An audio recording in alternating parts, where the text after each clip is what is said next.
नमस्कार अनि स्वागत छ साथीहरू। हामी एन्ड्रोइड डिभाइसबाट पिसी अथवा ल्यापटपमा डाटा ट्रान्सफर गर्दा कि युएसबी केबलको प्रयोग गर्छौँ नभए शेयरिट अथवा ब्लुटुथको प्रयोग गर्छौँ। आज मैले हजुरहरूमा एउटा नयाँ टेक्निक लिएर यहाँ भिडियो बनाउँदैछु।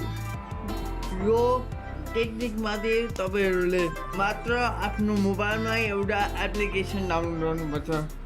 त्यो एप्लिकेसन डाउनलोड गर्न हजुरहरूले सर्वप्रथम आफ्नो प्ले स्टोरमा गएर andriod भनेर सर्च गर्नुहोस्। यदि सर्च गरिसकेपछि हजुरहरूले एउटा यस्तो एप देख्नुहुन्छ।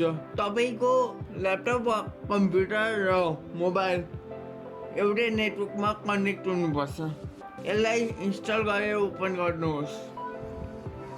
ओपन गरिसकेपछि हजुरहरूमा एउटा यस्तो इन्टरफेस आउँछ। यहाँनिर तपाईँहरू एग्री बटनमा क्लिक गर्नुहोस्। क्लिक गरिसकेपछि यहाँ नेक्स्ट गर्नुहोस्। यहाँनिर तपाईँहरूलाई पर्सनल इन्फर्मेसन भनेर एउटा सोधेको छ। यहाँ फिलअप गर्न पनि सक्नुहुन्छ आफ्नो इच्छा अनुसार। म डिफल्ट छोडेर अगाडि बढ्छु। म यहाँ नेक्स्टमा क्लिक गर्छु। क्लिक गरिसकेपछि यसलाई सेट गरिदिनुहोस्। सेट गरिसकेपछि यसले दुईवटा एलो माग्छ, एलो गरिदिनुहोस्। यति गरिसकेपछि हजुरहरूमा एउटा यस्तो इन्टरफेस आउँछ। इन्टरफेस आएपछि तल बटम माथितिर थोरै स्वाइप गर्नुहोस्। स्वाइप गरेपछि यहाँ बिचमा सेयर टु पिसी भन्ने अप्सनमा क्लिक गर्नुहोस्। यति गरिसकेपछि यहाँ कनेक्ट टु कम्प्युटर भनेको छ। अब यसको लागि यहाँ स्टार्टमा क्लिक गर्नुहोस्। यति गरिसकेपछि यहाँ तपाईँलाई सोध्छु तपाईँ कस्तो खालको कनेक्सन बनाउनु चाहनुहुन्छ, पोर्टेबल वा पासपोर्ट प्रोटेक्टेड। म यहाँ पोर्टेबलमा क्लिक गर्छु र यसलाई ओकेमा क्लिक गरिदिन्छु। यति गरिसकेपछि यसले तपाईँलाई सोध्छ तपाईँले जुन फाइल पिसीमा ट्रान्सफर गर्न चाहनु भएको छ त्यो एसडी कार्डमा छ कि इन्टरनल स्टोरेजमा छ। म यहाँ इन्टरनल स्टोरेजमा क्लिक गर्छु अनि यहाँ मेरो अगाडि एउटा एफटिपी कोड आएको छ। म अब यसलाई कम्प्युटरमा कसरी रिसिभ गर्न सकिन्छ भनेर सिकाउनु गइरहेको छु। अब अर्को भिडियो तपाईँहरूलाई म मेरो ल्यापटपमा लाँदैछु। मोबाइलबाट कनेक्ट टु कम्प्युटर गरिसकेपछि तपाईँहरू आफ्नो कुनै एउटा ब्राउजर खोल्नुहोस्। ब्राउजर खोलिसकेपछि त्यहाँ दिएको कोडलाई सर्चमा गएर सर्च गर्नुहोस्। म यहाँ /192.168.2.2.4.2.121 भनेर मैले यहाँ टाइप गर्छु अनि यसलाई इन्टर गरेर यसलाई सर्च गर्छु।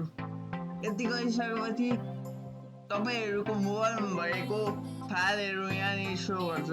तपाईँहरूले यहीँबाट डाइरेक्ट आफ्नो मोबाइलमा भएको डाटालाई यहाँबाट एक्सेस गरेर डाउनलोड गर्न सक्नुहुन्छ अथवा नभए अर्को आइडिया पनि छ।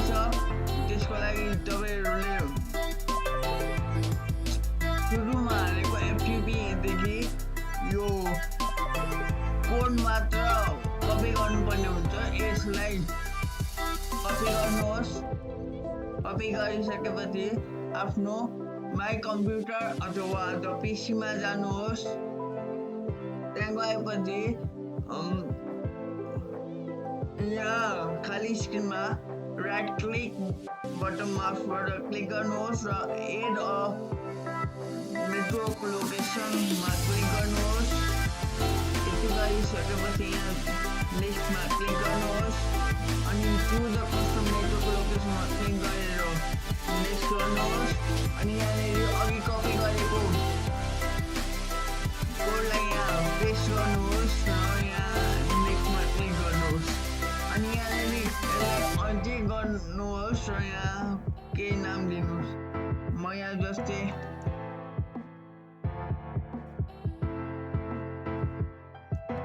कौशल भनेर यहाँ म नेक्स्ट गर्छु यति गरिसकेपछि फेरि यहाँ नेक्स्ट गर्नुहोस् र यहाँ फिनिस गर्नुहोस् फिनिस गरेपछि यहाँनिर तपाईँको मोबाइलको हरेक हालेर जुन चाहिँ तपाईँले इन्टरनल स्टोरेजमा राख्नुभएको सबै यहाँ देखाइसक्यो अब यहाँबाट तपाईँ कुनै पनि फाइललाई कपी पनि गर्न सक्नुहुन्छ र हाम्रो पिसीबाट मोबाइलमा पनि लान सक्नुहुन्छ जस्तै म यहाँनिर एउटा फोल्डर बनाउँछु यहाँनिर न्यू फोल्डर भनेर म यहाँ दिन्छु पी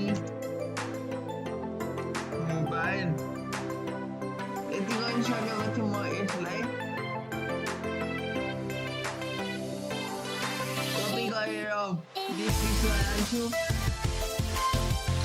अनि यहाँनिर हाम्रो नेटवर्क लोकेसन भनेर योमा जान्छु र म यहाँनिर पेस्ट गरिदिन्छु पेस्ट गरिसकेपछि अब म तपाईँहरूलाई देखाउँछु कि मोबाइलमा यो आउँछ कि हुँदैन साथीहरू हामीले मोबाइलबाट पिसीमा त कपी गरेर लानु सक्छौँ अब पिसीबाट त्यो फाइलमा कपी गरेको कुनै पनि डकुमेन्ट मोबाइलमा आउँछ कि आउँदैन भनेर म हजुरहरूलाई चेक गरेर देखाउनु गयो त्यसलाई नयाँ फाइलमा इन्टरनल स्टोरेजमा पिसी मोबाइल भनेर एउटा फोल्डर क्रिएट गरिदिएको थियो त्यो यहाँ आइसकेको छ आशा छ तपाईँहरूलाई मेरो यो भिडियो मन पर्यो भने लाइक गरिदिनुहोस् र मेरो च्यानलमा नयाँ हुनुहुन्छ भने सब्सक्राइब गरिदिनुहोस्